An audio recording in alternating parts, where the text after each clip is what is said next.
చెప్పండి, మొత్తంగా కాళేశ్వరంపై వస్తున్నటువంటి ఆరోపణలు మీరు ఎలా తిప్పికొడతారు? సార్ ఏం లేదు, కేసీఆర్ గారి కట్టిన కాళేశ్వరం ప్రాజెక్టును కేసీఆర్ గారికి ప్రపంచంలోనే అతిపెద్ద కాళేశ్వరం ప్రాజెక్ట్ అనేది తెలంగాణ రాష్ట్రంలో ఉన్నది కాబట్టి ఈ కాంగ్రెస్ వాళ్ళు దాన్ని తట్టుకోలేక ఏ విధంగానైనా సరే ఈ కేసీఆర్ గారికి పేరు రావద్దన్న ఒక దురుద్దేశంతో తెలంగాణ ప్రజలకు అన్యాయం చేస్తున్నారు. సరే, చివరిగా నేను చెప్పేది ఏంటంటే కేటీఆర్ గారు నిన్న కాళేశ్వరం దగ్గరికి పోయి దానికి అక్కడ జరిగిన విషయాలను ప్రజలకు వివరిద్దామని చెప్పి అక్కడ జరిగేది ఏం జరుగుతుందో చెప్పడం పోతే వాళ్ళు భయపడుకొని ప్రభుత్వం తరఫున ఇక్కడ నుంచి మొదలు పెడితే జనగాం నుంచి మొదలు పెడితే కాళేశ్వరం దాకా అనేక చోట్ల అడ్డుకున్నది ప్రభుత్వం. అవసరం ఏమున్నది? ఈ రోజు తెలంగాణ రాష్ట్రంలో కనీసం 26 జిల్లాలకు వర్షాభావ పరిస్థితులు ఉన్నాయి.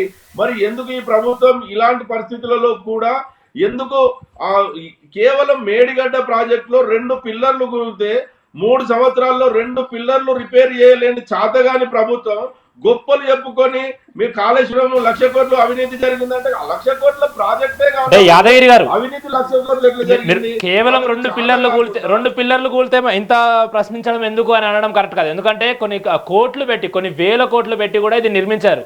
సో నిర్మించిన ఏమో 50 సంవత్సరాలు అవ్వలేదు, 100 సంవత్సరాలు అవ్వలేదు, కేవలం 1-2 సంవత్సరాల వ్యవధిలోనే అది 2 పిల్లర్లు కూడా కూలిపోయాయి. దానికి అసలు కారణం ఏంటి? సాంకేతిక లోపాలా, లేకపోతే ఏం జరిగింది? నిర్మాణం సరిగ్గా జరగలేదా? ఎందుకంటే అంత భారీ ప్రాజెక్టు కేవలం నిర్మించిన కొన్ని సంవత్సరాల్లోనే కూలిపోవడం ఏంటి అసలు? సార్, ఇప్పుడు ఎందుకు కూలింది అనే దాని మీద ఎఫ్ఐఆర్ చేస్తే కూడా మరి ప్రభుత్వం వాళ్ళ చేతుల్లోనే ఉంది కదా. గతంలో అయితే మా ప్రభుత్వం ఉన్నది, ఇప్పుడు వాళ్ళ చేతుల్లోనే ఉంది. ఎందుకు కూలిందో కూడా దాని మీద ఇప్పుడు ఎందుకు కూలిందో విచారణ సంస్థను ఏర్పాటు చేస్తే కూడా తెలుస్తుంది కదండి. ఇప్పుడు ప్రభుత్వం వారి చేతిలో ఉన్నది కదా.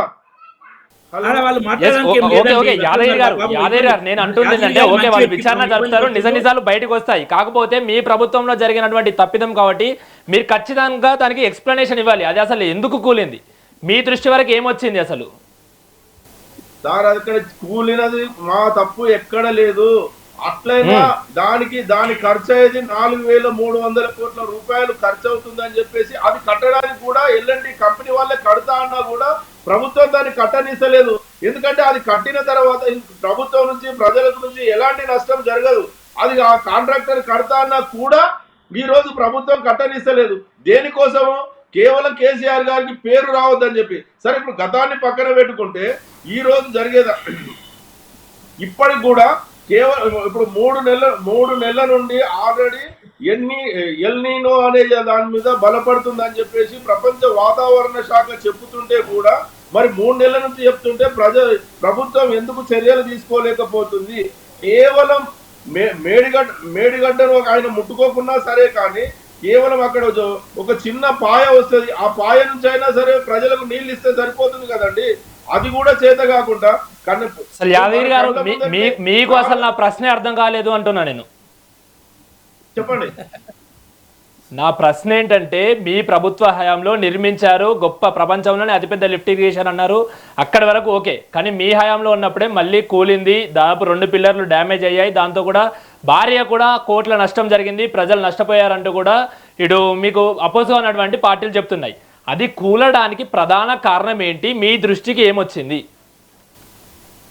అది కూలడానికి ప్రధాన కారణం ఆ రోజులో ఉన్నటువంటి పిసిసి ప్రెసిడెంట్ గా ఉన్నటువంటి రేవంత్ రెడ్డి గారి కొంత కుట్రపూరితంగా దీన్ని ఏదో రకంగా చేసిండు అని చెప్పేసి అనుమానాలు ఉన్నాయని చెప్పేసి అనేక సందర్భాల్లో మా పార్టీ అనుమానాలు అంచనాలు పక్కన పెడతాం, అనుమానాలు అంచనాలు వద్దు.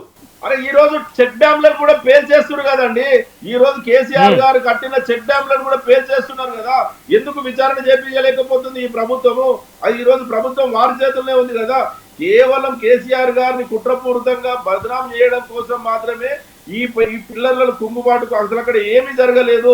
అది జరిగిన దానికి కారణం కూడా ఆ రోజు ఉన్నటువంటి పార్టీ ఒకవేళ ఏదైనా జరిగినా కూడా అనుకోని సందర్భాల్లో జరిగినా కూడా దానికి అయ్యే ఖర్చు, ఆ పిల్లర్లకు అయ్యే ఖర్చు 4,300 కోట్ల రూపాయలు. అది కూడా ఎల్ఎన్టీ కంపెనీ కడతా అని అంటే కూడా దాన్ని కట్టనిస్తలేరు. అదే నేను చెప్తున్నా మీకు జవాబు.